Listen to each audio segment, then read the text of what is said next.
Boa tarde a todos. É com grande prazer que a gente vai iniciar agora a nossa aula. Desculpe o nosso pequeno atraso, a gente estava resolvendo alguns probleminhas em relação ao áudio, mas agora já está tudo certo e a gente pode começar. A gente vai contar com a presença do Dr. Luiz Carlos, ele é nosso professor coordenador aqui da Liga de Psiquiatria, e ele tem graduação pela Universidade Federal do Paraná, tem residência médica em medicina preventiva e social, e é especialista em psiquiatria, com título pela Associação Brasileira de Psiquiatria. E hoje a gente vai abordar o tema de abuso de uso de álcool, transtorno por uso de álcool. Espero que todo mundo aproveite bastante. Muito obrigado. Muito obrigado, doutor. Pode ir. Eu que agradeço aí pelo convite, boa tarde a todos. Não sei como é que funciona exatamente essa plataforma, mas caso tenha alguma dúvida, alguma coisa também, algum comentário, vocês podem me interrompendo, tá? A ideia hoje é trazer um pouquinho do tema aqui sobre essa questão do uso abusivo do álcool, né? Como que o manual diagnóstico principal, que é a nossa referência, né, o DSM-5, como é que ele trata isso e falar de algumas perspectivas, desde inicialmente a percepção de quando esse uso do álcool ele pode ser considerado algo prejudicial, algo abusivo, né, que possa inclusive configurar um diagnóstico psiquiátrico, né, quanto também situações clínicas relacionadas a isso, seja a partir de um quadro agudo de intoxicação ou de abstinência, e a gente vai falar um pouco sobre isso, bem como as terapêuticas aí visando a abstinência do álcool em situações em que o indivíduo apresente sintomas sugestivos, né, de um transtorno relacionado ao uso abusivo dessa substância, né. Então, para iniciar, gente, assim, vou trazer aqui alguns aspectos gerais relacionados a... Opa, acho que sai da minha tela aqui. Está aparecendo, né, a tela? Então, assim, para iniciar, eu vou trazer aqui alguns aspectos relacionados a uma história clínica geral. Isso aqui seria aplicável, né, quando da avaliação de um indivíduo que a gente suspeite ou que traz como queixa numa consulta, né, não só na consulta psiquiátrica, que a gente está falando de uma consulta clínica, que é onde muitas vezes esse indivíduo, né, onde o médico vai ter a oportunidade de poder saber, né, dessa ocorrência, desse possível uso abusivo, de até mesmo relativo à dependência de uma droga de abuso, né, que não somente o álcool. Então, aqui eu vou trazer informações mais genéricas nesse sentido, de modo que a história clínica ela tem que ser focada ali no estado de saúde, né, desse indivíduo e possíveis alterações que esse indivíduo apresente, né, de modo relativo ao uso de determinada substância, né. Sempre é bem relevante a gente entender antecedentes pessoais desse indivíduo relativo ao uso de uma ou mais substâncias, sejam elas lícitas ou ilícitas. Histórico familiar de abuso de substâncias também muitas vezes pode ser, né, um indicativo, seja por uma questão mais de ordem psicossocial, ambiental, ou mesmo até genética, né, por talvez uma propensão ao desenvolvimento de adicção, né, de algum tipo de dependência. Quesitos sociais, demográficos, econômicos também relacionados a essa pessoa. Isso tudo, né, dentro do processo de triagem específica para abuso e dependência de drogas psicoativas, dentre as quais o álcool, né. Então, assim, o primeiro ponto que a gente, como profissionais médicos, a gente tem que ter muito claro aí, quando a gente for abordar o nosso paciente em relação a esse tema, é que não existe um uso seguro de drogas psicoativas, né? A gente sabe que parece um grande mito, né? Ou até, digamos que socialmente isso acaba sendo muito bem aceito, né? Uso recreativo, quando eu quero paro, então não vai acontecer nada, enfim, né? Cabe a nós, enquanto propagadores, como promotores de saúde, né, orientar o nosso paciente que não é bem isso, né? Então, pode ser que para aquele indivíduo o uso de determinada substância possa não significar nenhum grande problema, mas isso pode, para outras pessoas, para um outro indivíduo, eventualmente se tornar um problema com proporções bastante significativas, e não tem como você predizer isso com total certeza. Então, não existe uso seguro, né, de uso de quaisquer drogas que tenham potencial psicoativo, né. Existe, né, então, a baixa identificação do uso nocivo e dependência de álcool e outras drogas. Isso dentro da prática clínica, a gente pode dizer que ainda, inclusive dentro do meio médico, né, existe talvez ainda pouca ênfase na formação médica no sentido de buscar identificar, prevenir, né, e mesmo tratar quadros relacionados à dependência de álcool e outras drogas, né. Então, a gente sabe que a demora do diagnóstico de um quadro relacionado a abuso de substância piora o prognóstico, além de levar a possíveis prejuízos de ordem não somente orgânica para aquele indivíduo, mas dentro do seu contexto social. E até nesse sentido, gente, que a quinta edição do manual, né, Diagnóstico Estatístico de Saúde Mental da Associação Psiquiátrica Americana, que é o DSM-5, né, que ele traz essa perspectiva, né, do transtorno por uso de determinada substância, no sentido de que a gente não vai falar somente da dependência química, a gente não vai falar somente da dependência sobre essa perspectiva química, né, senão também, né, os prejuízos, inclusive de ordem social, laboral, que esse indivíduo tenha em decorrência do uso dessa substância. A gente vai falar um pouquinho sobre isso mais à frente. Então, como eu disse agora há pouco, né, ainda é fato, né, a deficiência no conhecimento, na formação dos profissionais da saúde, de modo relativo aí à abordagem desse perfil de paciente, né. Falando mais especificamente da relação desse indivíduo com o uso de determinada substância, é importante a gente entender, né, a quantidade que ele utiliza, a periodicidade, né, a via que ele utiliza, que claro que no álcool vai ser ingerido, mas se é a cocaína inalada, injetável, tem indivíduo que vai comer a maconha ou vai fumar, enfim. Então, também saber a via de administração, desde quando utiliza, esse padrão de uso, né. O exame físico, né, enfim, a gente tem alguns sinais indiretos aí que podem indicar trazer alguma sinalização de sofrimento orgânico, né, tais como dosagens enzimáticas, né. Então, por exemplo, o funcionamento hepático, né, a gente saber lá como é que está o TGO, TGP, o GAMA-GT, bilirrubinas, né, a gente pode aventar risco cardiovascular, então, o indivíduo que faz uso recorrente aí, sei lá, de um psicoestimulante, como cocaína, e aí a gente vê como é que está o eletrocardiograma, né, ou mesmo a função cardiológica a partir de um ecocardiograma, e por aí vai, né.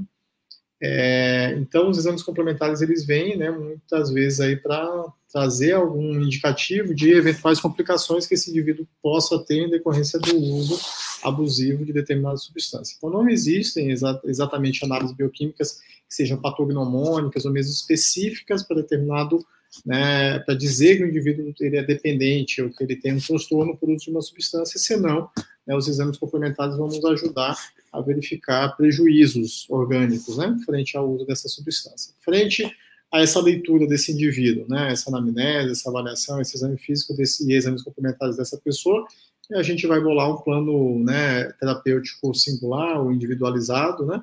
Sempre é importante, né, na relação dessa pessoa, desse indivíduo, desse paciente com aquela substância, saber qual que é a motivação dele, né, o que ele pretende junto, né, na sua relação com aquela substância, ele pretende diminuir o padrão de uso, ele pretende se tornar abstinente, ou ele não entende que aquilo é um problema, ele quer manter esse mesmo padrão de uso, enfim.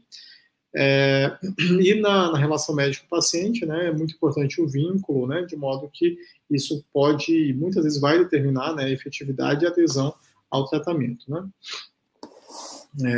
E a gente tem que lembrar que a minoria das pessoas, né, que tem problemas relacionados ao abuso de substâncias, elas não são propensas a vir buscar ajuda. Então, talvez seja aquele hipertenso que você está atendendo lá no consultório de clínica, enfim, são muitas oportunidades dentro do contexto médico que a gente pode ter o contato, né, repito, que não só no consultório psiquiátrico, e até nem é tão, digamos, claro que é frequente, né, no consultório psiquiátrico esse padrão de diagnóstico, né, mas eu já antecipo que normalmente o indivíduo que chega ao consultório psiquiátrico com abuso de substância, um consultório psiquiátrico geral, tá, é um indivíduo que ele já tem alguma comorbidade psiquiátrica, que muitas vezes ele chega mais por uma depressão, por um quadro ansioso, ou, enfim, ou um outro diagnóstico psiquiátrico, uma bipolaridade, transtorno de personalidade, né, não é tão frequente, pelo menos na minha prática, né, ter um indivíduo que chegue somente, entre aspas, né,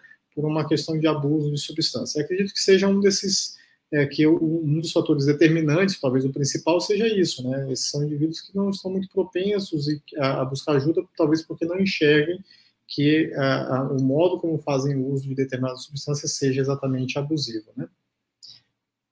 Bom, em relação aos estágios cognitivos, né, relativos aí à motivação dessa pessoa frente à possibilidade de parar, né, de cessar o uso daquela droga, né, então tem um indivíduo que está no estágio de pré-contemplação, aquele indivíduo que nem pensa que isso possa ser um problema, né?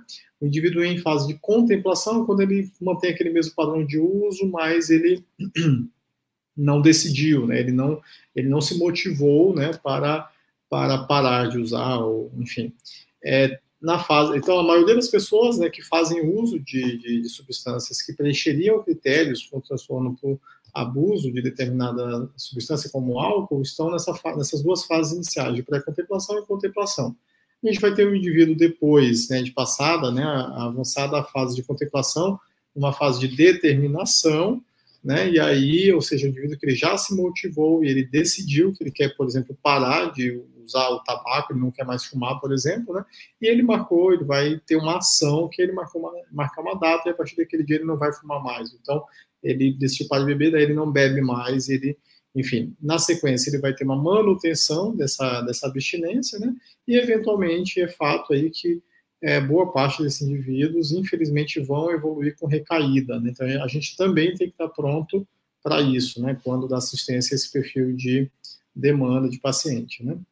Alguns sinais de alerta, né, que podem indicar, inclusive, comorbidades psiquiátricas ou mesmo maior prejuízo funcional, né, para esse indivíduo que faça uso, né, digamos, abusivo, né, de determinadas substâncias, são alterações do sono, então é muito comum sono intermitente, né, insônia inicial, sintomas de depressão, sintomas relacionados a tipos de diagnósticos de ansiedade, humor instável, como irritabilidade, dificuldade do controle da raiva, instabilidade emocional, né, irritabilidade excessiva, alguns sinais físicos. Então, imagina aquele indivíduo, né, que tem irritação nasal, então, eventualmente, o uso de alguma droga fumada, como crack, ou inalação de cocaína, irritação das conjuntivas, né, podem ser sugestivas do uso de maconha, do próprio álcool, nicotina, crack. A gente tem que estar atento, né, então, às vezes a gente está examinando o nosso paciente lá no pronto-socorro, no consultório clínico, na unidade básica, por exemplo, e, né, vem lá esse cheiro, o cheiro de álcool, o cheiro de maconha, o cheiro do cigarro, da nicotina, né? Se esse indivíduo usa frequentemente colírio ocular, né, pode ser também um sinal. Alterações de memória e percepção da realidade, né, faltas frequentes ao trabalho, então uma questão, um quesito mais comportamental, né? Ele acaba não conseguindo atingir, né, não consegue manter o mesmo padrão de responsabilidade frente às suas obrigações do que seria o seu habitual. Eventuais alterações de pressão arterial, alterações gastrointestinais, história de trauma e acidentes frequentes, eventualmente devido, né, à intoxicação, né, aguda por substâncias, então, indivíduo que bebe ou então usa droga e bate o carro, se machuca, enfim, e disfunção sexual. Ainda em relação aos sinais físicos, o tremor leve, né, então pode ser, enfim, a gente tem que contextualizar esse tremor, pode ser desde uma abstinência ou efeito agudo do uso de uma substância, né, a pressão arterial lábil, né, surge, por exemplo, dentro do quadro de abstinência do álcool, ou mesmo da abstinência de nicotina, da cocaína, hipertensão arterial, alterações de ritmo cardíaco, como taquicardia, arritmia, né, e ao exame físico também aumento do fígado, seria também indicativo, por exemplo, aí de uma doença hepática alcoólica, né. Então, de forma bem preliminar, quando a gente está nesse processo de verificação desse diagnóstico, né, desse uso abusivo de determinada substância, né, a gente pode imaginar aquele indivíduo que tem o uso sem problemas, sem grandes repercussões, né, e sempre que, assim, ok, por mais que esse indivíduo não tenha problemas, a gente tem que, de novo, reforçar para ele que, olha, tome cuidado, né, porque não existe o uso seguro, né, de determinada droga, isso pode vir a se tornar um problema para você no futuro. Uso com problemas, mas sem dependência, né, então a gente deve orientar, né, que esse indivíduo busque parar de usar, ou pelo menos reduzir o padrão de uso dessa substância, e a gente tem que buscar acompanhar esse indivíduo, e se esse indivíduo tem um padrão de uso dependente, né, a gente tem que buscar verificar sinais e sintomas de tolerância, deixa eu falar um pouquinho mais à frente, mas já adiantando, a tolerância é aquela situação em que o indivíduo tem a necessidade de uso cada vez mais frequente e maiores doses, digamos, de determinada substância para que ele consiga atingir o mesmo efeito, né, daquela droga. E aí também, nesse padrão de uso dependente, é um indivíduo que normalmente tem prejuízos, problemas bem evidentes em decorrência do uso dessa substância. Vindo para o DSM, então, feito esse preâmbulo geral que eu acabei de colocar para vocês, o DSM, então, ele tem um grande capítulo, né, relacionado aí aos transtornos, né, que são relacionados ao uso de substâncias, e aí ele divide em classes por tipos de substâncias, né? Então, você tem o transtorno por uso do álcool, cafeína, cannabis, alucinógenos, inalantes, opioides, sedativos, hipnóticos e ansiolíticos, estimulantes como anfetamina, cocaína, tabaco, e ele também abre precedente para outras substâncias. Modo geral, então, assim, como critérios gerais para todos esses, né, esses transtornos relacionados ao uso de substâncias, né? Então, um primeiro critério seria o baixo controle sobre o uso da substância, então aquilo se torna muito premente na vida desse indivíduo, alguma coisa que é sobressalente, né? O desejo persistente de reduzir ou regular o uso da substância, mas são esforços mal sucedidos, esse indivíduo até tenta, mas não consegue, né?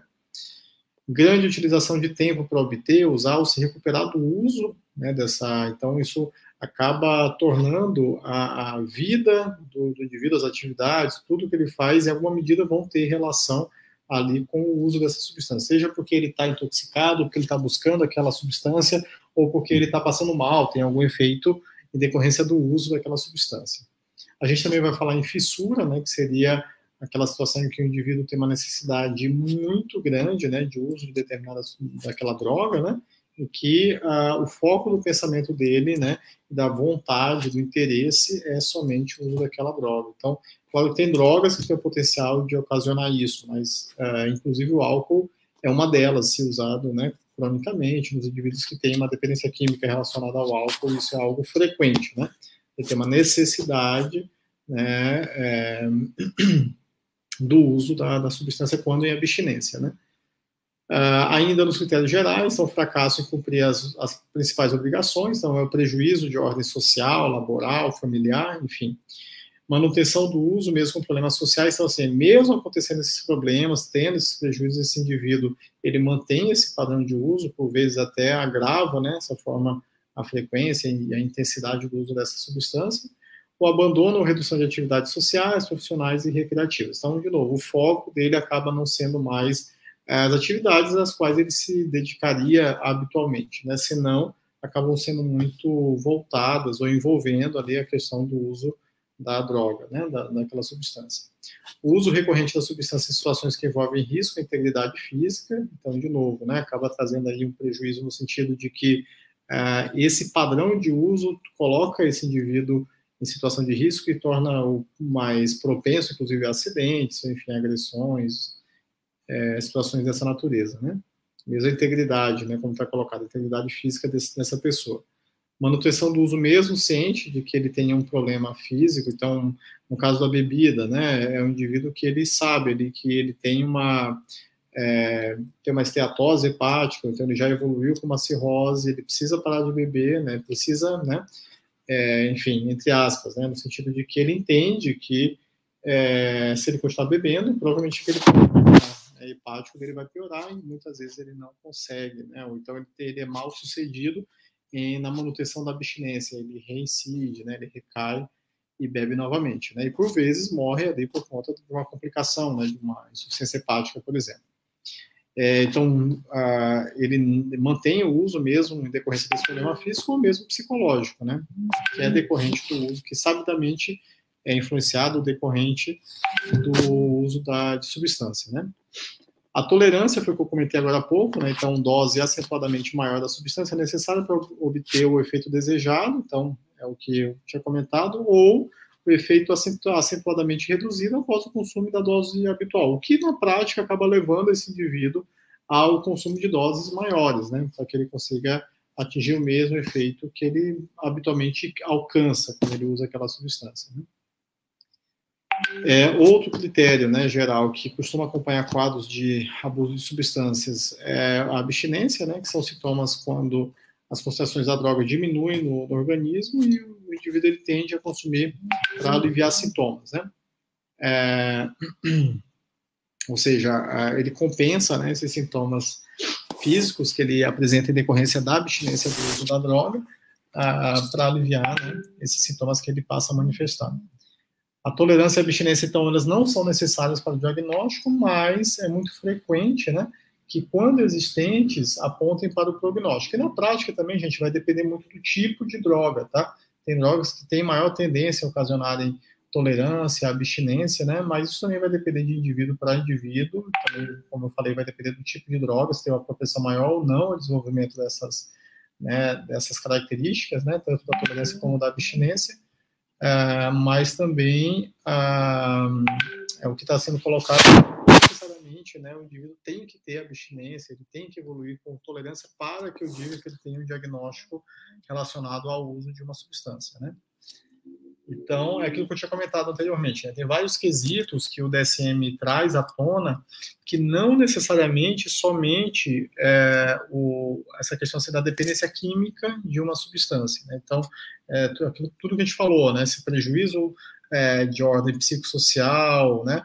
Essas tentativas que esse indivíduo tem de cessar o uso, mesmo sabendo dos prejuízos que ele tem, ele não consegue, recai. Então, tudo isso aponta, né, para critérios também aponta para critérios diagnósticos desse tipo de transtorno, né?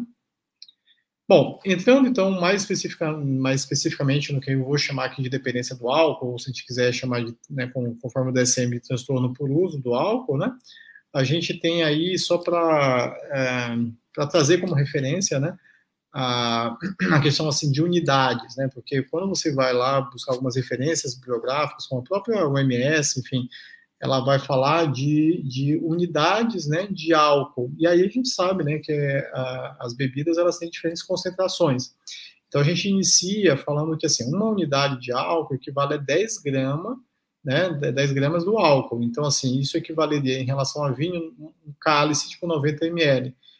Se você pega uma lata de cerveja com 350 ml, você vai ter 17 gramas, e aí isso equivale a 1,7 unidades. Se você tem uma dose de destilado, que a concentração seja de 40%, por exemplo, uma dose de whisky, vodka, enfim, você vai ter, né, numa dose de 50 ml, você vai ter duas unidades de álcool, né? E por que isso é importante? Porque, assim, as referências que utilizam daí as unidades, ele vai buscar balizar, né, categorizações de padrões de uso do álcool de acordo com as quantidades, né, de consumo. Então, aquele indivíduo que bebe de baixo risco é um indivíduo que vai beber até 21 unidades por semana, né, dentro do período de 7 dias, e no caso das mulheres, até 14 unidades por semana. Então, isso em tese, se espaçado dentro de uma semana, seria um bebê de baixo risco, né? De novo, a gente não vai dizer que é alguma coisa que é seguro, né? Mas, a princípio, não representa um alto risco, né? Beber em binge, que é aquela situação, né, que então remete ao termo em inglês, que é de farra, de beber em grande intensidade, né? Para um homem seria beber alguma coisa em torno de 5 doses. Então, se a gente for falar em dose de destilado, por exemplo, a gente está falando aí alguma coisa em torno de 10 unidades de álcool, né? Em mulheres, algo em torno de 4 doses. Só lembrando que nas mulheres sempre é menos, tá, gente? Porque o nível de concentração de gordura nas mulheres, né, na população geral, é maior do que nos homens, né? Bom, a gente sabe, né, que jovens e adolescentes são aqueles que normalmente acabam bebendo mais em binge. Então, é aquele indivíduo que às vezes ele bebe uma vez na semana, ou bebe uma vez no mês, uma vez a cada 15 dias, mas quando ele bebe uma grande quantidade. A gente sabe que isso aumenta o risco de homicídio, assalto, violência doméstica, agressões físicas, violência sexual. Então, de novo, né, aquela questão assim, a gente não está falando só da dependência química, não é só a abstinência, não é só, né, a tolerância, enfim, o uso crônico, né? A gente está falando de consequências reais aí, de prejuízos, né, inclusive numa situação de intoxicação aguda, né? Que, né, decorrente, por exemplo, aí de beber em binge. Esse gráfico aqui, ele tenta colocar para a gente, né, apresentações diferentes, né, situações em que o indivíduo possa ter questões relacionadas ao uso do álcool, né? Então, vamos começar aqui pelo quadrante 1. Quanto maior aqui, né, então, aqui, o quadrante 1, ele fala aqui que é o quadrante da dependência, né? Então, o consumo com altas quantidades, com uma alta incidência de problemas. Então, ele aponta para muitos problemas e ele bebe muito, né? Aqui embaixo, no quadrante, vou passar para o 4, é o indivíduo que ele tem consumo em altas quantidades, mas ele não tem grandes problemas, né, em relação ao uso daquela substância. Então, sei lá, vou dar um exemplo aqui, é um indivíduo que às vezes ele bebe em casa, de novo, não estou dizendo que isso não seja um problema, tá? Mas de repente ele bebe em casa, ele não é agressivo, ele não deixa de trabalhar, não deixa de fazer as coisas dele habituais, ele, enfim, só que ele faz isso todos os dias e, a princípio, não tem nenhum tipo de problema, nenhum tipo de situação, nenhum tipo de prejuízo concreto, né, por conta desse uso abusivo da bebida, né? Aqui no quadrante 3 seria o consumo, então, em baixas quantidades, mas mesmo assim com alta, né, com baixa incidência de problemas, né? Então, seria o consumo de baixo risco. E agora sim, no quadrante 2, né, é o indivíduo que talvez é aquele exemplo, né, do beber em binge, né, em que ele tem um consumo eventual, mas que ele tem grandes problemas aí com o uso da substância. Aí seria a situação do uso nocivo do álcool, né? Então, cada caso a gente tem que avaliar, mas se a gente fosse pensar, né, nas situações aí de problemas maiores, com certeza a gente, nesses 3 quadrantes, 1, 2 e 4, a gente tem problemas, né? Então, aqui no 1, por questões óbvias, ele bebe muito e tem muito problema, né, relacionado a isso. E aqui, quando eu falo de problemas, de novo, são problemas de ordem psicossocial, mas também de base, né, relacionados a questões orgânicas, né? No quadrante 2, então, apesar de ele não beber tanto, mas ele tem muitos problemas relacionados a isso, e aí normalmente são problemas como aqueles apontados na tela anterior, então eventualmente ele é agressivo, ele bate o carro, ele se acidenta, ele, enfim, se envolve em confusão, por exemplo. E esse aqui por questões óbvias, né? Apesar assim, dele não ter grandes problemas, digamos, né, de ordem psicossocial, mas se ele mantiver um padrão de uso de bebida durante um período prolongado, em uma grande quantidade, é bem possível, eu diria que provável, que ele desenvolva algum quadro de base orgânica, né? Como uma insuficiência hepática. Bom, aí falando um pouquinho sobre a intoxicação alcoólica aguda, né? Então a gente pode ter um indivíduo, né, desde uma embriaguez leve, né, anestesia, isso pode levar a uma situação até de coma, numa intoxicação, né, mais aguda, mais intensa, e isso, por sua vez, levando a uma depressão respiratória e à morte, né? E esse indivíduo, gente, pode chegar lá para a gente, aí eu vou começar a falar um pouquinho sobre manejo, tá, de pacientes agora em situação de intoxicação, depois em situação de abstinência. Então, assim, a gente tem que entender que esse indivíduo com uma intoxicação alcoólica aguda é um indivíduo que a evolução ela é esperado que seja algo autolimitado. A gente tem que evitar complicações e tratar eventuais questões ali relacionadas a essa situação aguda. Então, o ideal, né, é pensar assim, bom, ele pode vomitar, ele pode broncoaspirar, então vamos colocar ele em decúbito lateral, né? A gente tem que buscar deixá-lo num ambiente seguro, livre de estímulos, né? Se ele apresentar agitação psicomotora, heteroagressividade, a gente vai fazer a contenção, preferencialmente, obviamente, uma contenção química, né?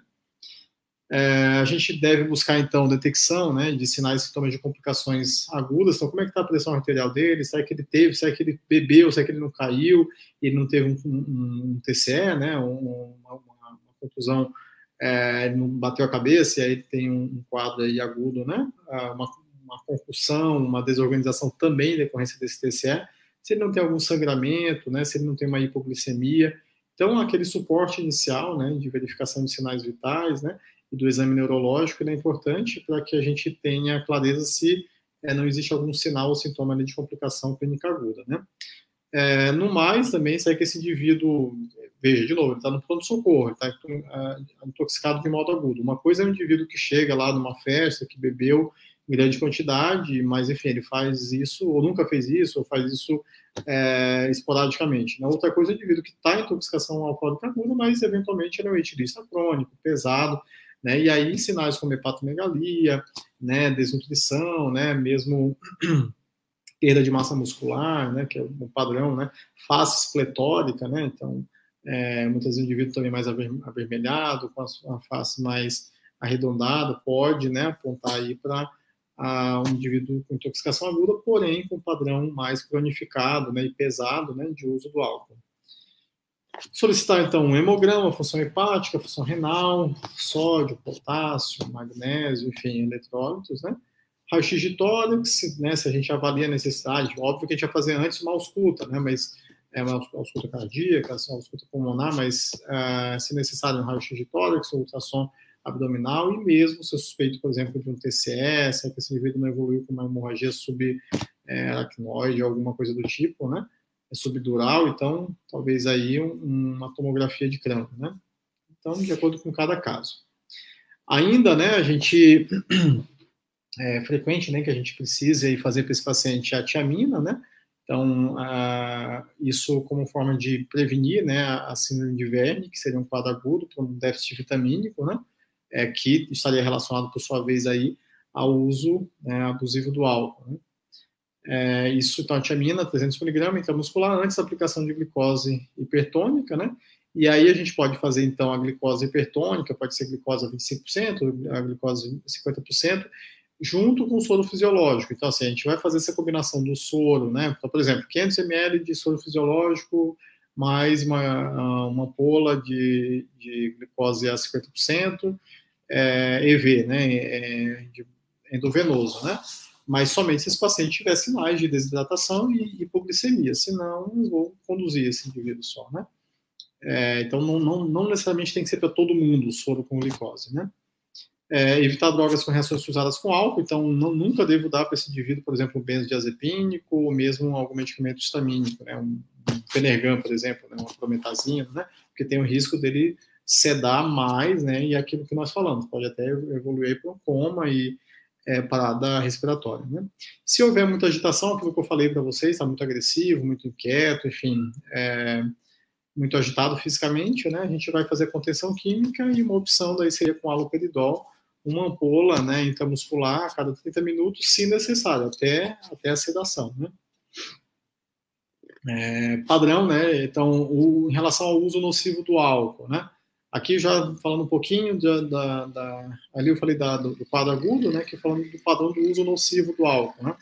É um indivíduo que tem o padrão de bebê disfuncional, mal adaptativo, isso pode levar a problemas interpessoais, problemas legais, problemas psicológicos, problemas clínicos associados ao padrão de consumo, né? É um paciente, né, que a gente vai abordar e a gente deve buscar trabalhar no sentido de que ele não evolua para a dependência do álcool, né? Então, que a frequência desse uso da bebida não aumente, né? Então, o que a gente deve buscar junto a esse paciente é que ele se mantenha abstinente, até porque quando ele bebe, ele tem problemas, né? Por isso seria o uso nocivo do álcool, né? Principalmente nas situações ali de adoecimento clínico, que ele já manifesta algum sinal de adoecimento clínico em decorrência dessa situação desse padrão de uso do álcool, né? Sempre é importante a gente avaliar se não tem uma depressão, se não tem um quadro ansioso, um transtorno, né, de ordem, né, do humor emocionalmente instável, ou eventualmente com algum traço compulsivo relacionado ao uso do álcool, enfim.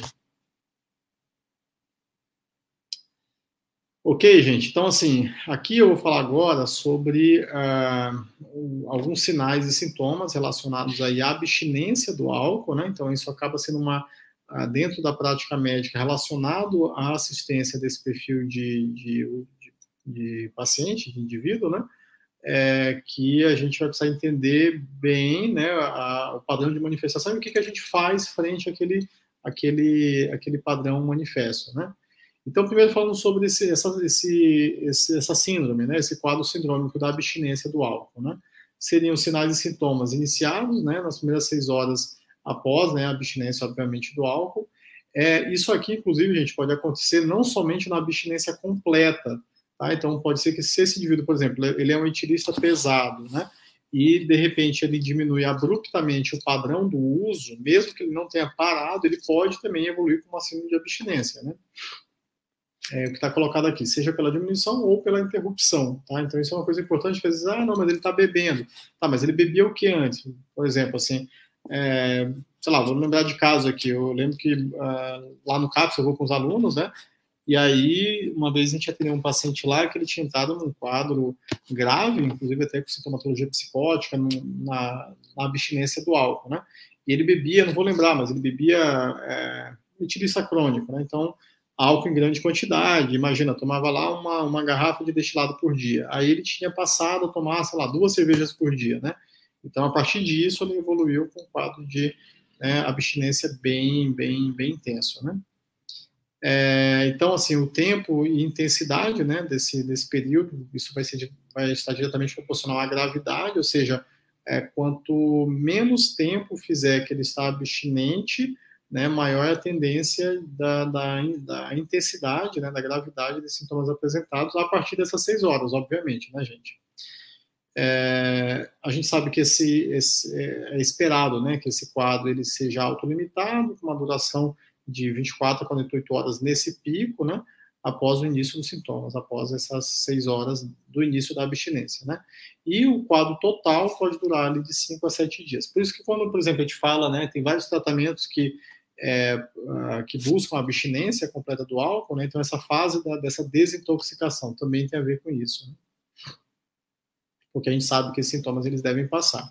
Então, nesse período, né, dessa manifestação, a partir dessas 6 horas de abstinência e do álcool, né, esse indivíduo tem uma tendência a aumento de atividade autonômica, com tremores, né, de língua, de extremidades, mais frequentemente a gente avalia nas mãos, muita ansiedade, sudorese, taquicardia, aumento de pressão arterial, insônia, ele pode estar muito mais irritado, né, ele pode estar mais triste, dor de cabeça, vômitos, sensação de muita inquietude, ou mesmo a agitação psicomotora, né? E aumento de sensibilidade ao som, dentre outros possíveis sintomas dessa natureza, né? De ordem de estimulação autonômica. A gente precisa, a partir disso, ok, então o indivíduo ele está em um estado, né, de abstinência alcoólica. Então, assim, o quadro ele é leve, moderado, ou é um quadro grave, né? Existe uma escala, né, que a gente pode aplicar, buscando, né,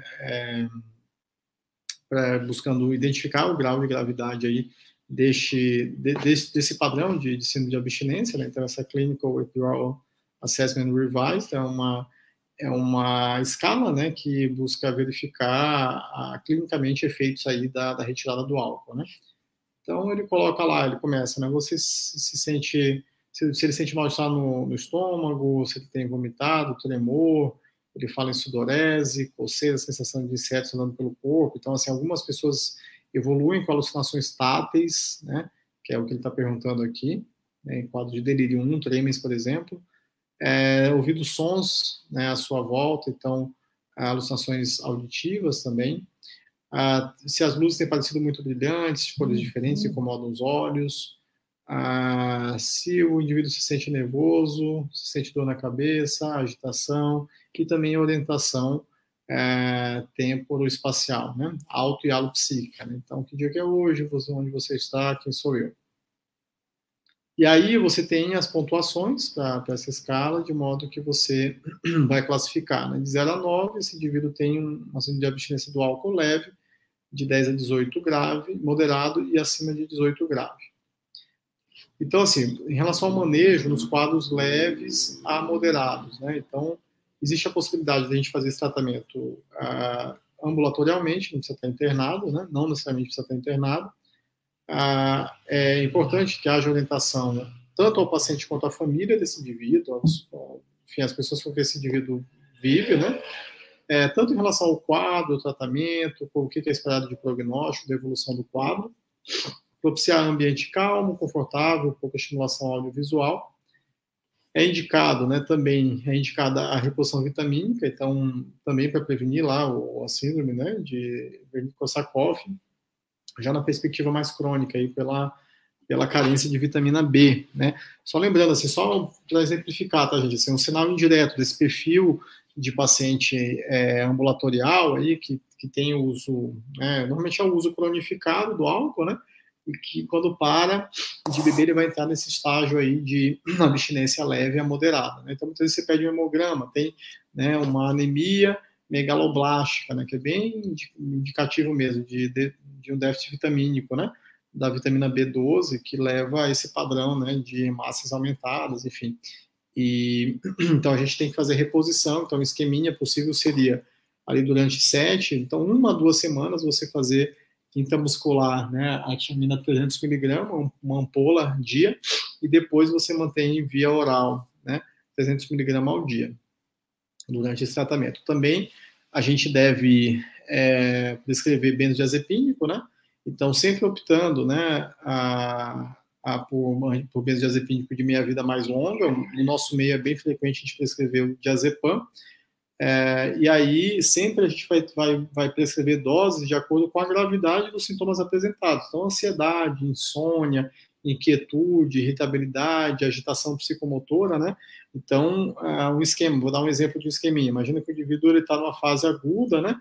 Ali dessa abstinência, está ali no segundo, terceiro dia, né? Que ele está nessa fase. Ou até mesmo, gente, a gente pode programar isso com o paciente. Ele chegou dizendo assim, olha, eu não bebo desde ontem, eu não quero mais voltar a beber, me ajuda, o que eu posso fazer? E você avalia que não é um quadro grave, né? Em relação à evolução da abstinência que ele venha a apresentar. A gente pode também trabalhar com esse paciente ambulatorialmente, claro que vai depender de cada caso, mas sempre iniciando com doses mais altas e a gente vai reduzindo gradualmente. Então, um exemplo seria você iniciar 20 mg ao dia do diazepam, às vezes você faz 10 mg amanhã, 10 mg à noite, ou faz 5 mg amanhã, 5 mg à tarde, 10 mg à noite, e aí depois você passa lá, ó, então vamos tirar o do meio do dia, manter só 5 mg de manhã e 10 mg à noite, mais uma semana, passou para 10 mg à noite até você conseguir retirar, né? A gente tem que lembrar que o diazepam ele tem metabolismo hepático, né? Então, o lorazepam, naqueles indivíduos que são hepatopatas graves, seria bem indicado, né? Porque ele não tem metabolismo essencialmente hepático. Então, ele não tem o risco de trazer dano para o fígado, né? O lorazepam. Seria uma opção ao diazepam. No quadro grave, sinais e sintomas que vão indicar agitação psicomotora intensa, tremores generalizados, sudorese profusa, cefaleia, náuseas e vômitos, sensibilidade visual intensa, desorientação alopsíquica, ele se desorganiza, né? Então, muitas vezes, ele vai ter alteração do nível de consciência, né? Com essa agitação, desorganização tempo-espacial, enfim. Prejuízo, né, de contato, juízo crítico de realidade, o indivíduo ele sai de si, né, ele tem, né, uma desorganização grande, né, inclusive como está colocado aí, com prejuízo do juízo crítico, né. Muita ansiedade, ele pode se mostrar também auto ou heteroagressivo, alterações do pensamento, com pensamento delirante, ele pode achar que está sendo perseguido, que, enfim, aconteceram coisas, ou estão acontecendo coisas que não são reais, né, tem alteração do conteúdo do pensamento, alucinações, táteis, visuais, essas microsopsias são frequentes nesses indivíduos, né, em estado agudo de abstinência do álcool, né, bem específico do álcool, então você sentir que tem insetos subindo pelo corpo, andando pelo corpo, né, e muitas vezes associado à visualização disso, né, as alucinações visuais relacionadas a isso, mesmo alucinações auditivas, né, ouvir sons que não são ouvidos por outras pessoas, né, não são reais. Também, dentro desse nível grave, né, uma rede social inexistente, um ambiente facilitador ao uso de bebida, isso é um fator relevante, tá, que não é exatamente relacionado ao indivíduo em si, do seu quadro, digamos, da sua relação química com a bebida, né, mas é um fator muito relevante, né, porque como é que eu vou tratar esse indivíduo ambulatorialmente se ele não tem nenhum suporte, não tem quem o ajude, né. Complicações ou comorbidades clínicas ou psiquiátricas graves, né, então, às vezes é um indivíduo que ele bebe muito e que entra no estado de abstinência, ele tem uma depressão grave, então ele tem um transtorno bipolar, sei lá, tem uma esquizofrenia, ou então um indivíduo que tem um hepatopata grave, enfim, também é um fator, né, a ser considerado que pode apontar para um nível de gravidade maior.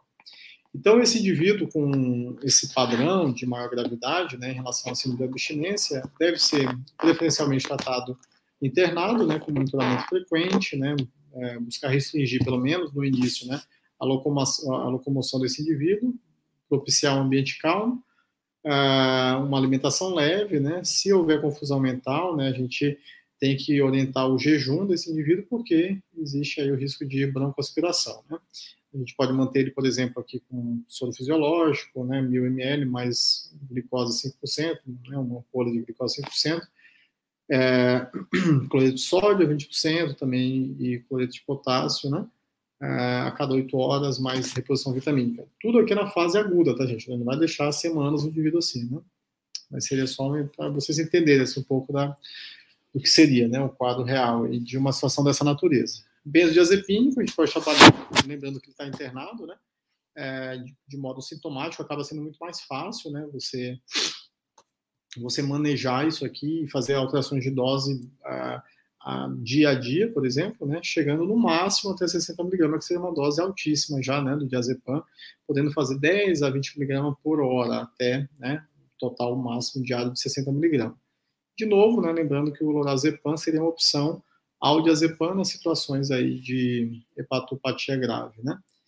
Situações em casos mais, digamos, bem específicos, a gente pode lançar a mão do benzodiazepínico endovenoso, né? Mas sempre com cuidado ali, né, de suporte à vida do indivíduo frente ao risco de parada cardiorrespiratória, né? Então, você pode fazer até 10 mg de diazepam durante 4 minutos, né, sem diluição. Você pega uma ampola e você injeta nesse indivíduo em até 4 minutos. Aí, de novo, situações de exceção, que o recomendável é via oral, né, tendo em vista o risco de depressão respiratória a partir do uso do benzodiazepínico.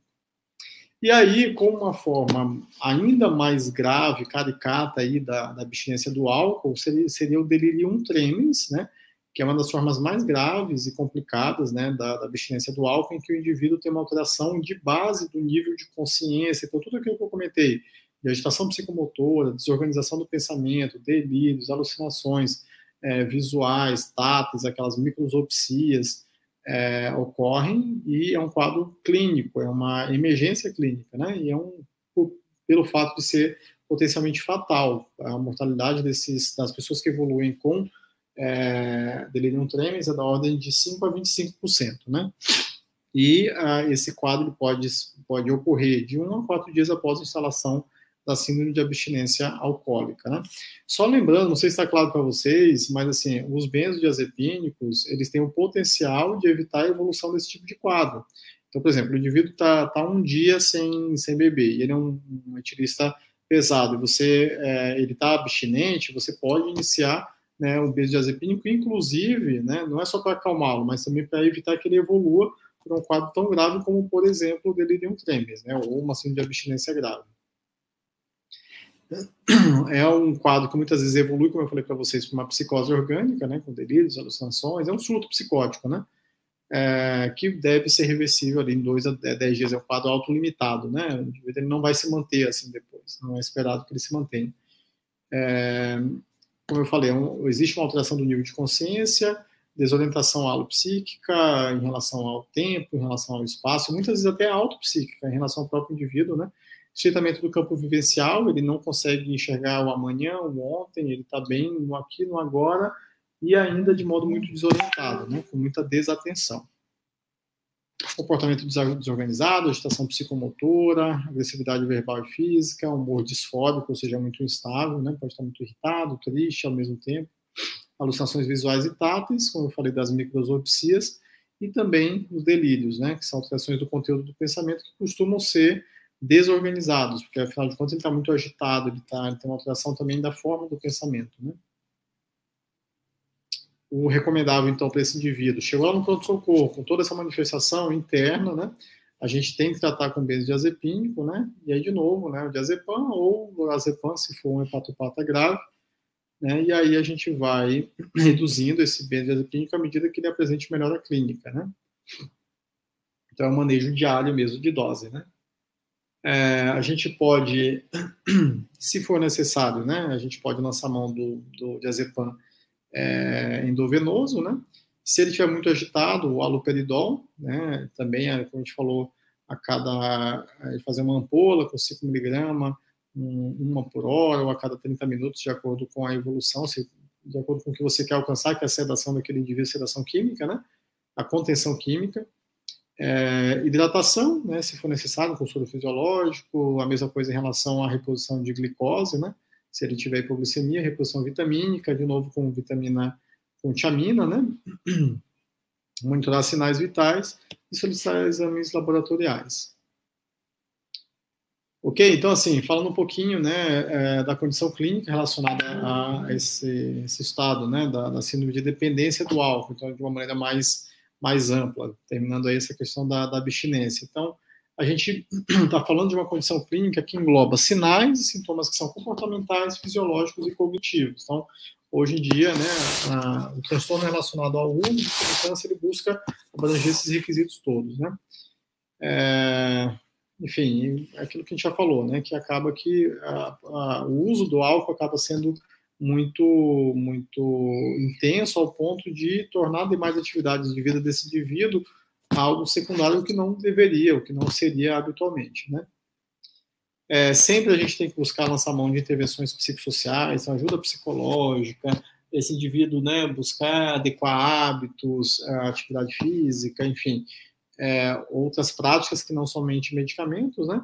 E também, no caso de medicamentos, por vezes é difícil, né, fazer com que esse indivíduo tenha adesão ao tratamento. Vou falar bem rapidamente para a gente concluir aqui a aula, depois eu vou passar um caso clínico, né, e também abrir aí para perguntas, discussão. Mas, assim, o que a gente tem, então, assim, pensando no indivíduo que a gente pense que a gente gostaria que ele parasse de vez de beber, né? A gente falou ali muito do tratamento da abstinência, né, ou seja, de quadros agudizados, né, por conta da abstinência do álcool. Aqui é aquele indivíduo que vem ao consultório e aí ele que pensa ele quer, né, ele já se motivou e ele decidiu, ele quer partir para a ação de parar de beber. Opções medicamentosas. A gente tem lá o disulfiram, aprovado lá pelo FDA em 1951, então é bem antigo, né? Então, basicamente, esse medicamento, ele inativa essa enzima, né, acetaldeído desogenase no fígado. É uma enzima que transforma, então, o acetaldeído no ácido acético, né? E aí, esse indivíduo, se ele bebe, basicamente, ele vai ter um prejuízo no metabolismo do álcool, né, de modo que ele vai ter acúmulo do acetaldeído, né, ele não vai transformar o acetaldeído em ácido acético. E com isso ele vai ter um efeito chamado efeito antabuse, né? Então, em resumo, o que vai acontecer? Se esse indivíduo beber tomando disulfiram, ele vai passar muito mal. Ele vai ter rubor facial, cefaleia, taquipneia, precordialgia, vômito, náusea, sudorese, cansaço, e em alguns casos pode até ser uma situação fatal, assim, né? Em decorrência desse efeito antabuse. Então, assim, é um tratamento meio de choque, assim, é um indivíduo que você vai dar um remédio para ele que você vai dizer, olha, se você beber, você vai passar muito mal, você pode até morrer, entendeu? Então, digamos que não é, no cenário atual, não é alguma coisa tão recomendável, mas é uma opção terapêutica, né? Então, se for grande a quantidade de álcool que ele beber, é o que eu falei, pode ser um quadro ainda mais grave, com visão turva, vertigem, hipotensão, rebaixamento do nível de consciência, coma e até morte, né? Então, o disulfiram deve ser iniciado após 12 horas da última situação de ingesta de bebida alcoólica. Você começa ali, então, com 500 mg por dia, por 1 a 2 semanas, e depois você mantém 250 mg ao dia durante, né, o tratamento, de modo que você busque manter a abstinência, né? É uma abstinência forçada, digamos assim, né, do álcool. Sempre avaliando o status psicossocial e também o autocontrole. Imagina se o indivíduo é tão impulsivo ou tem um padrão compulsivo do uso do álcool, é realmente perigoso, porque ele pode tomar remédio e mesmo assim ele não se controlar e beber, né? Mesmo sabendo dos riscos em potencial.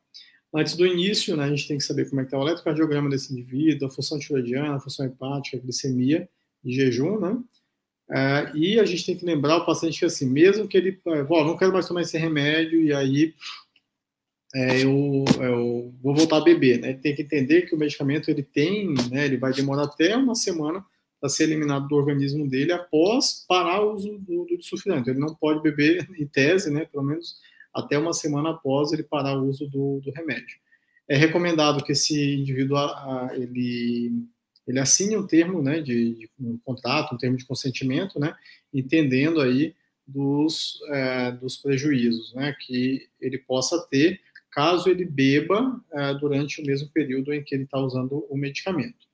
Uma outra opção, que daí ela já é bem mais, digamos, utilizável, né, bem mais tranquila, né, hoje em dia na nossa prática psiquiátrica é bem mais frequente, é o uso da naltrexona, que é um antagonista opioide, né, O uso recomendado seria de 12 semanas, né, e a gente sabe que esse período aí, aproximadamente 3 meses de uso, ele evita recaídas até o 5º mês após a suspensão do medicamento, né, então costuma ser uma boa ajuda, mas de novo, né, gente, está falando de um remédio que não é uma fórmula mágica, né, o indivíduo, de novo, ele está motivado, tem ajuda psicológica, tem outros quesitos aí em andamento, né, para que seja um potencial, né, um potencializador dessa decisão desse indivíduo de parar de beber, né. Existe a necessidade de controle mensal de bilirrubinas e também transaminases nos primeiros 3 meses, né, e depois a cada 3 meses, né, do tratamento após o início aí da naltrexona. Indivíduos que têm histórico, né, de doença hepática aguda, né, e crônica também a gente tem que, né, tem que tomar bastante cuidado, né. Em altas doses a gente sabe que pode ser realmente bem hepatotóxico, né, acima de 200 mg. Mas a gente está falando de um remédio que a gente vai prescrever 50 mg, então não é esperado que seja algo tão tóxico. De novo, a gente tem que estar atento só para aquele indivíduo que já tem alguma insuficiência, algum nível de insuficiência hepática, né. Então, como eu falei, a posologia é 50 mg ao dia, e ele recomenda que na primeira semana a gente inicie aí com 25 mg. Seria a apresentação dele para comprar na farmácia 50 mg, toma meio comprimido ali durante a primeira semana. Então, esse remédio aqui, de novo, né, a naltrexona como antagonista opioide, ele é uma opção bem interessante nos dias atuais, né? E, inclusive, esse indivíduo, assim, óbvio que a gente vai falar para ele assim, olha, a ideia é você parar de beber, né? Mas ele não tem um grande problema se ele beber junto, né? De novo, dentro de um contexto em que o indivíduo, pelo menos, ele vai estar reduzindo, porque senão não adianta, não faz sentido, né? Se ele estiver bebendo, né, tão frequentemente, tão intensamente como no padrão habitual, ele não está em tratamento, digamos, ele não está decidido, né, a parar de beber. Mas nesse cenário, o que costuma acontecer é que esse indivíduo, mesmo quando ele bebe, ele costuma relatar que é como se a bebida não tivesse mais o mesmo gosto, é como se ele perdesse o prazer na bebida, né? Então, ajuda também até a mudar, né, essa percepção cognitiva do indivíduo em relação ao uso da bebida, né? Então, não é um problema ele beber como é no caso do disulfiram, conforme eu expliquei agora há pouco, né?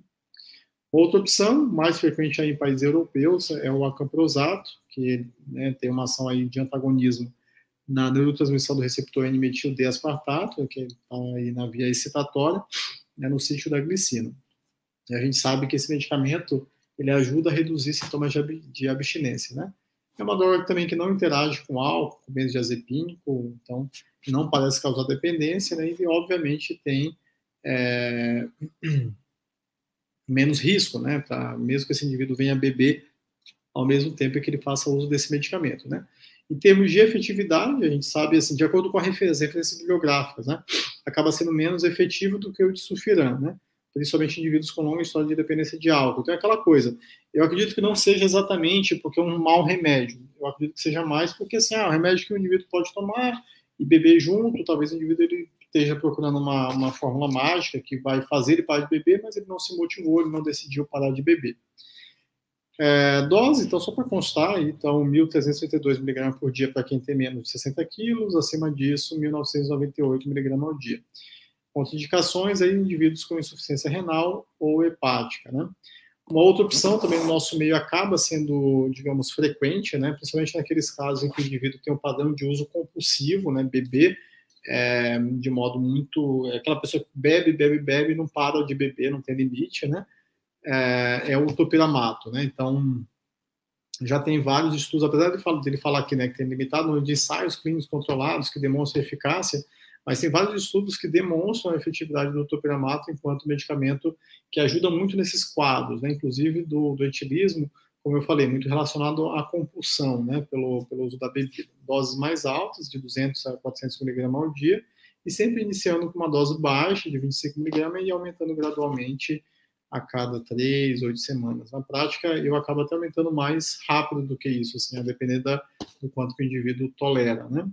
E nem sempre, na minha prática, nem sempre eu chego até essas doses mais altas, porque eu tenho pacientes que, por vezes, ali com 100 ou até 150, ou mesmo 200 miligramas, já tem uma boa resposta, né? Ok, gente, então eu falei bastante aí, eu espero que tenha ficado Claro, e aí eu trouxe um caso para a gente dar uma lida juntos aqui. Não sei se alguém tem algum comentário, alguma dúvida. Tem algumas dúvidas, mas a gente pode deixar para o final. Se mais alguém quiser mandar dúvida também, dá de boa. Ok. Eu vou ler rapidamente o caso aqui, tudo bem? E aí depois fazer uma breve explanação também sobre ele, né? Então, é o Matthew Tucker, né, que ele é um encanador branco de 45 anos, ele foi encaminhado para avaliação psiquiátrica depois de sua família fez uma intervenção para manifestar a preocupação de que seus problemas com álcool estavam fugindo do controle, né? O senhor Tucker negou ter consumido álcool desde que havia marcado a consulta, já fazia 3 dias que ele estava sem beber. Durante 20 anos, né, depois do ensino médio, o senhor Tucker costumava beber de 3 a 5 cervejas por noite, 5 vezes por semana. Ao longo dos últimos 7 anos, consumia álcool quase todos os dias, com uma média de 6 cervejas à noite, nas noites de segunda a sexta-feira, e 12 cervejas nos fins de semana, nos dias, né, de fim de semana e feriados, né. A esposa manifestou repetidamente sua preocupação de que ele estava bebendo demais, mas apesar de seus esforços para limitar a ingestão de álcool, o Sr. Tucker continuava a passar a maior parte do fim de semana bebendo, às vezes perdendo reuniões familiares e frequentemente perdia os sentidos enquanto assistia a televisão durante a noite. Então veja o tipo de prejuízo que ele tinha, né? Então ele bebia mesmo nas situações em que aparentemente ele se esforçaria para mudar esse comportamento, né? E tinha situações assim, de perder reuniões familiares e mesmo acabar dormindo assistindo televisão, perdia os sentidos enquanto assistia televisão, porque provavelmente tinha bebido demais, né? No entanto, continuava produtivo e nunca faltará um dia de trabalho, então, né, um indivíduo responsável em relação ao trabalho. De diversas formas, sua história representa o que costuma ser observado no alcoolista típico, né? O Sr. Tucker havia alcançado 2 períodos de abstinência de 1 mês, veja, ele chega a ficar 1 mês, né, nos últimos 4 anos, por 2 vezes, né? Nas 2 ocasiões, ele afirmou que havia parado na marra em reação às preocupações da esposa. Negou ter tido problemas de abstinência de álcool nas 2 ocasiões. Então, ele é um indivíduo que, é mais ou menos aquilo, se eu quiser parar, eu consigo parar, não tem problema. Eu consigo ficar 1 mês, 3 dias, quanto tempo eu quiser, né? Mas, na prática, ele não muda o comportamento dele, né? Nos últimos 6 meses anteriores à avaliação, o Sr. Tucker havia se tornado atipicamente irritável, então 6 meses, né? Cansado, disfórico e preocupado, não conseguia ter prazer nas atividades habituais, incluindo alimentação e sexo, e tinha dificuldades de concentração. Então, observem que aqui ele já traz alguns outros aspectos, né, relacionados a sintomas, aparentemente, né, do humor, de ordem depressiva e mesmo ansiosos, né. Também reagia de maneira mais emotiva a estresse e manifestou uma preocupação infundada sobre o futuro de seus negócios. Então, né, essa maior emotividade, talvez relacionada ao humor de padrão mais deprimido, né, essa preocupação excessiva aí, talvez remetendo à ansiedade. O paciente frequentemente acordava às 2 horas da madrugada e tinha dificuldade em retomar o sono, então prejuízo do sono, né. O Sr. Tucker e a esposa indicaram que, embora esse período de tristeza tivesse durado 6 meses, ele havia passado por vários episódios semelhantes nos últimos 5 anos, sendo que cada um teve duração de 4 a 6 semanas.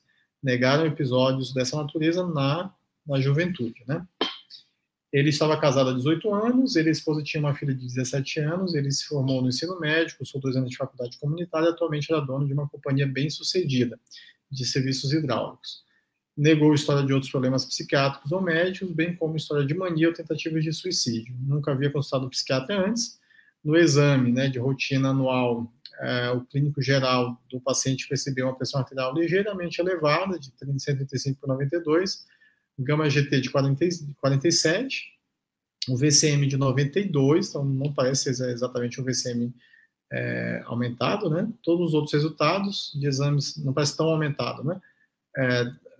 Todos os demais exames laboratoriais estavam na faixa da normalidade, né? No momento da primeira consulta, ele estava vestido de forma bem arrumada, mantinha bom contato visual, não exibia evidências de confusão ou de sintomas psicóticos, ficou com lágrimas nos olhos quando falou sobre o seu futuro e admitiu sentir-se triste durante a maior parte do dia, ou o dia inteiro, regularmente, nos últimos 6 meses, mas negou ideação ou plano suicida, né, planejamento suicida.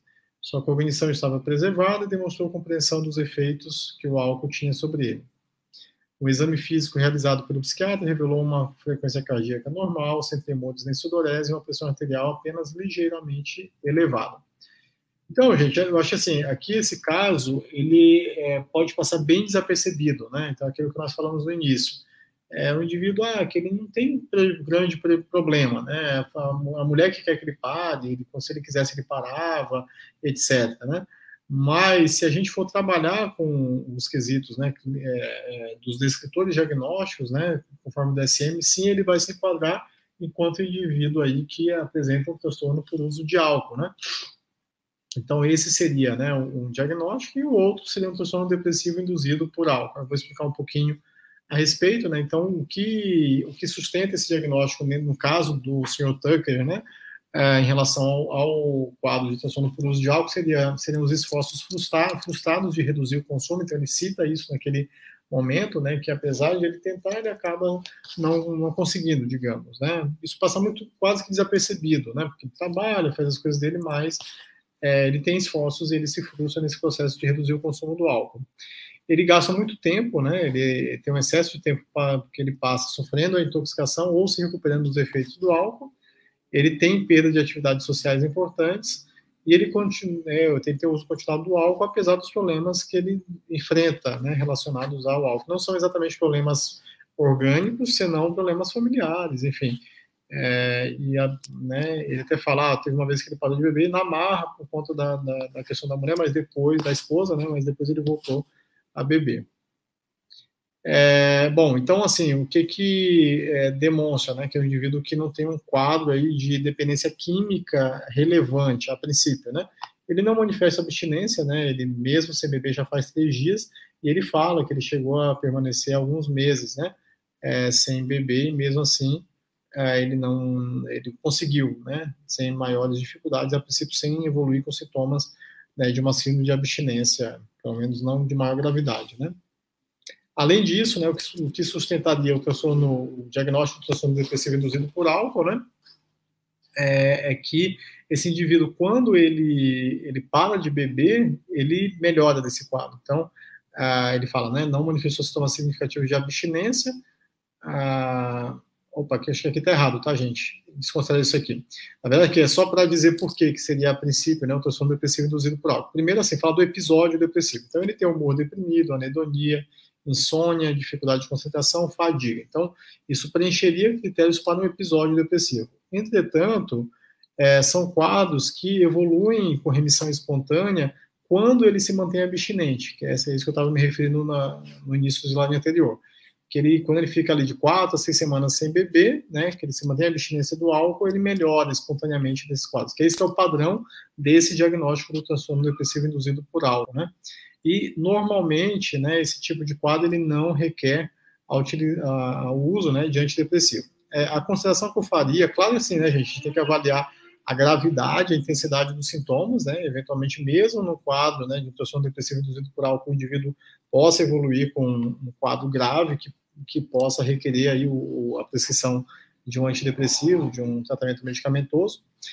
Mas também existe possibilidade, imagina que esse indivíduo ele passa ali 4 semanas, então pelo menos um mês em abstinência, e ainda assim ele mantém sintomas sindrômicos de uma depressão, aí a gente pode dizer que ele tem também um episódio depressivo independentemente do uso do álcool, que possa ter sido agravado pelo uso do álcool, ou talvez nem tenha uma relação direta com o uso do álcool. Mas no caso do Sr. Tucker, que é o nosso caso aqui, parece ser relacionado ao uso do álcool, uma vez que quando ele se mantém a abstinência por períodos aí de 4 a 6 semanas, ele acaba entrando em remissão. Ok? Então, isso foi só para ilustrar, e aí eu deixo aí para as considerações de vocês. Perfeito, professor, muito obrigado pela palestra. A gente tem 4 perguntas agora, a princípio, aí eu vou ler elas aqui para você, tá bom? Ok. Uma pessoa perguntou que queria compreender um pouco melhor como funciona o teste para verificar a presença de uso de álcool e drogas, se o senhor conseguiria explicar um pouquinho sobre isso. Na verdade, o que eu falei durante a aula é que não existem testes específicos. Na verdade, assim, o que na prática clínica a gente faz habitualmente é verificar indícios da utilização, seja por um quesito de um sinal indireto, como eu exemplifiquei, né? De repente você tem lá um indivíduo que você está avaliando ele e ele tem um odor etílico, né? Ou então ele tem sinais ali de pouca massa muscular, ele tem uma face espletórica, enfim, ele pode ter sinais que podem ser indicativos aí de um uso cronificado, por exemplo, você está falando do álcool aqui, por exemplo, então ele tem uma marcha táxica, né? Enfim, ele pode demonstrar uma série de sinais e sintomas durante uma consulta que podem ser indicativos aí do uso do álcool, né? Da mesma maneira, os exames laboratoriais, eles podem ser indicativos nesse sentido, né? Então, laboratoriais e outros, até mesmo de imagem, como, por exemplo, o ultrassom, para verificar, né, como é que está, né, se existe algum sinal de comprometimento hepático, a função hepática, estão pedindo lá TGO, as transaminases, pedindo bilirrubinas, enfim, o mesmo se ele tiver algum dano pancreático, uma amilase, uma lipase, alguma alteração hidroeletrolítica. Então, foi isso que eu quis dizer, assim, que na prática clínica a gente não vai trabalhar, né, com marcadores específicos que vão nos remeter ao diagnóstico do transtorno por uso de substância. Até existem testes, né, que vão identificar, por exemplo, o indivíduo, sei lá, usou cocaína, para saber se ele usou cocaína. Então, tem testes lá que vão avaliar no cabelo, vão avaliar na urina, mesmo no sangue, né? Mas seriam testes mais para identificação se o indivíduo fez uso. Isso não vai denotar exatamente, necessariamente, um diagnóstico, né, relacionado ao uso dessa substância. Porque, de novo, o diagnóstico ele vai remeter a uma série de outros fatores, né? Uma série de outros descritores, que são esses que eu comentei durante a aula, como prejuízos relacionados à forma que ele faz uso dessa substância, né? Perfeito.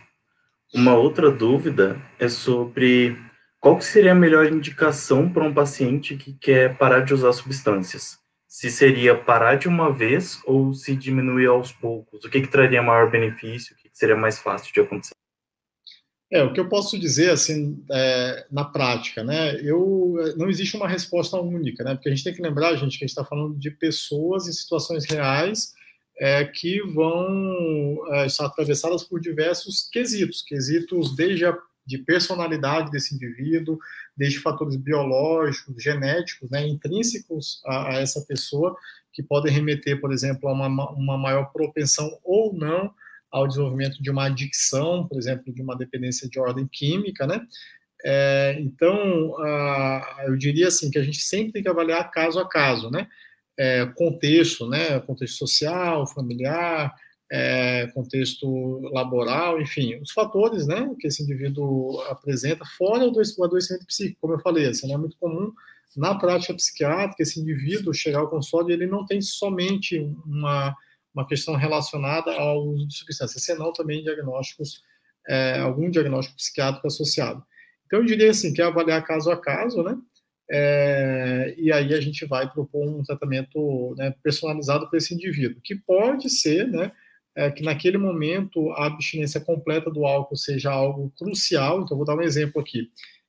Até lá no CAPS mesmo, né, como eu comentei que eu vou lá com o pessoal, às vezes acontece, né, de internar algum paciente porque o indivíduo ele tem um risco iminente de morte mesmo, né, porque ele faz o uso, né, muito intensificado, ele tem uma desnutrição intensa, ele tem sinais de comprometimento neurológico, de síndrome de Wernicke, né, de Wernicke-Korsakoff. Então, assim, esse é um indivíduo que tem que ser internado, né, porque senão ele pode morrer, né. Agora, e aí, claro que a ideia é que ele fique internado em abstinência. Claro que depois é todo um processo para que ele se mantenha abstinente, porque vai depender da motivação dele, do apoio social, do tratamento que ele venha a ter acesso ou não, enfim, tem vários fatores que vão condicionar. Mas esse é um exemplo de indicação de abstinência, você não vai indicar outra coisa. Outra coisa é o indivíduo que, de repente, por exemplo, chega ao consultório e ele tem uma depressão, que não é só uma depressão induzida por substância, e já tinha um quadro de ansiedade, e talvez ele tenha aumentado o padrão de uso de bebida, sei lá, no último ano, por exemplo, né? Preenchendo também critérios para o transtorno de uso de álcool. mas muito em decorrência de um quadro ansioso. Então, talvez nesse quadro, né, se ele não tiver sinais de maior gravidade, né, inclusive em relação a sinais de abstinência, conforme nós falamos, talvez o principal seja a gente tratar a ansiedade e a depressão dele. E talvez só tratando a ansiedade e a depressão, isso já seja um fator que leve a uma redução bem significativa, ou até mesmo a abstinência do uso do álcool, no caso, da bebida, né? Então, resumindo, eu acho que seria muito caso a caso, e por último, sempre levando em consideração o padrão de insight que esse indivíduo tem em relação ao problema, os problemas que ele tem em decorrência do uso do caso do álcool, da substância, né?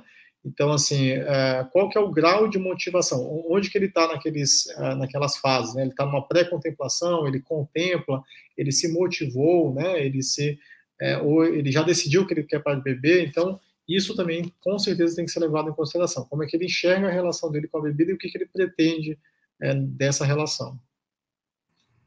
Perfeito. O professor, uma dúvida em relação à síndrome de abstinência e à fissura, sobre como orientar o paciente para lidar com esse tipo de situação que pode acontecer.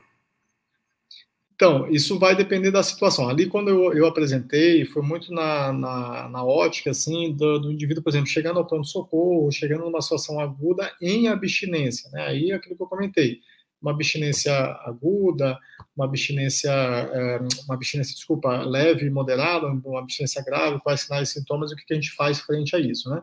Mas como eu também comentei, assim, na perspectiva do tratamento, né, do indivíduo com alcoolismo, então, vou dar um exemplo prático aqui, né? Então, o indivíduo lá que chega para assistência psiquiátrica, a questão dele principal seja realmente o uso abusivo de álcool, né? Então, sei lá, o indivíduo tem 60 anos e atualmente ele bebe 2 litros de destilado por dia, ele mantém esse padrão nos últimos 5 anos, ele bebe desde, sei lá, dos 15 anos de idade, né?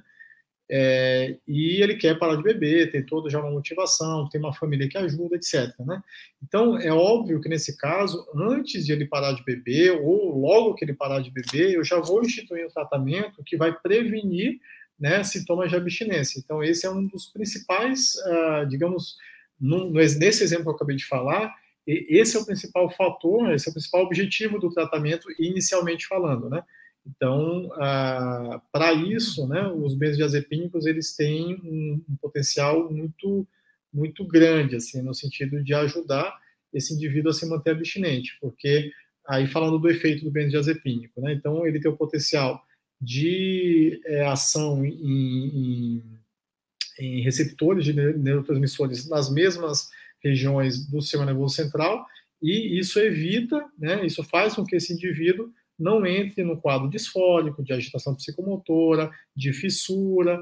Então, é como se fosse uma substituição, né, de uma droga por outra, como se fosse a substituição do álcool, no caso aí pelo benzodiazepínico. E com isso, né, se ele fosse apresentar um quadro de fissura, a ideia é que ele não apresente isso de uma maneira muito menos intensa, porque ele está medicado. É aquilo que eu falei, né, o quadro de abstinência, ele vai durar ali por volta de até 2 dias, 3 dias, o quadro agudo, né? E depois até 14, 15 dias, o quadro total de abstinência. Então, a tendência é que você prescreva doses mais altas do benzodiazepínico, eu estou falando de um tratamento ambulatorial, ou mesmo indivíduo internado, né? Doses mais altas no início, e você vai diminuindo, tão logo esse indivíduo vai respondendo clinicamente e o tempo vai passando, né? Então, em resumo, a ideia é que a gente ajude esse indivíduo, se ele apresenta fissura, a amenizar esses sintomas de fissura, ou antes disso, que é o preferencial, a gente já consiga instituir um tratamento que vai evitar que ele evolua com quadro de fissura. Perfeito. E, por fim, a última pergunta aqui, que é se o senhor poderia explicar um pouco da fisiopatologia da depressão induzida por uso de álcool, por que isso acontece. Assim, falar exatamente da fisiopatologia é um tanto complicado, assim, né? A gente não tem, não existe uma descrição precisa, né? O que a gente sabe que ocorre dentro do processo de evolução de um quadro depressivo, por exemplo, é uma disfunção, né, de concentração de neurotransmissores em fendas sinápticas em áreas cerebrais específicas, principalmente lobo frontal, região, né, de eixo mesolímbico, né? que leva aí a manifestação de sintomas do tipo depressivo, como humor deprimido, anedonia, desesperança, fadiga, alteração do sono, né? E a gente sabe que o álcool, ele é um depressor do sistema nervoso central.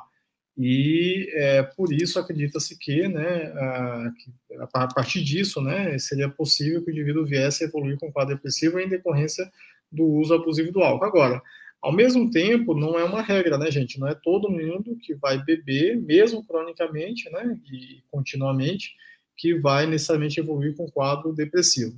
Então, assim, isso não é só em relação a essa explicação da fisiopatologia, né? Mas a miúde não é uma limitação somente da depressão, né? Para a explicação da depressão aí relacionada ou induzida pelo álcool, né? Mas, modo geral, porque daí a gente vai estar em várias outras searas, como, por exemplo, aspectos de ordem biológica, aspectos de ordem biológicas que eu falo assim, que sejam aspectos neuro fisiológicos, né, que possam ter sido influenciados, por exemplo, por fatores ambientais, como processos infecciosos. Aí a gente vai entrar numa seara muito ampla, né? Então, aquele indivíduo que quando a mãe dele estava grávida dele, ela foi exposta a determinado fator de risco e isso predispôs esse indivíduo ao diagnóstico psiquiátrico no futuro, né? E isso também pode estar relacionado, por exemplo, à depressão. Assim como fatores de ordem genética, que é alguma coisa relacionada ao DNA mesmo do indivíduo, né? A conformação genética dele, né?